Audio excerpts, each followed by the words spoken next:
ইস্টবেঙ্গল সমর্থকদের জন্য বড় সুখবর। ক্লাবের অন্যতম প্রতিভাবান তরুণ ফরোয়ার্ড জেসিন টিকেকে নিয়ে সামনে এসেছে গুরুত্বপূর্ণ আপডেট। সূত্রের খবর, 3টি আইএসএল ক্লাবের আগ্রহ থাকা সত্ত্বেও জেসিন ইস্টবেঙ্গল ছাড়ছেন না। বরং লালহলুদ জার্সিতেই নিজের ভবিষ্যৎ গড়ার সিদ্ধান্ত নিয়েছেন তিনি।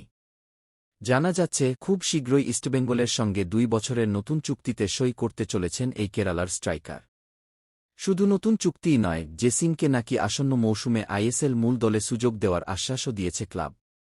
গত কয়েক বছরে কলকাতা ফুটবল লিগে ধারাবাহিক ভালো পারফরম্যান্সের পর এবার বড় মঞ্চে নিজেকে প্রমাণ করার সুযোগ পেতে পারেন তিনি।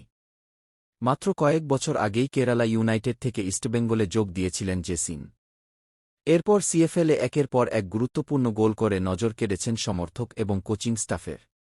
সেই পারফরম্যান্সেরই পুরস্কার হিসেবে এবার দীর্ঘমেয়াদী পরিকল্পনা রাখা হচ্ছে এই তরুণ ফুটবলারকে।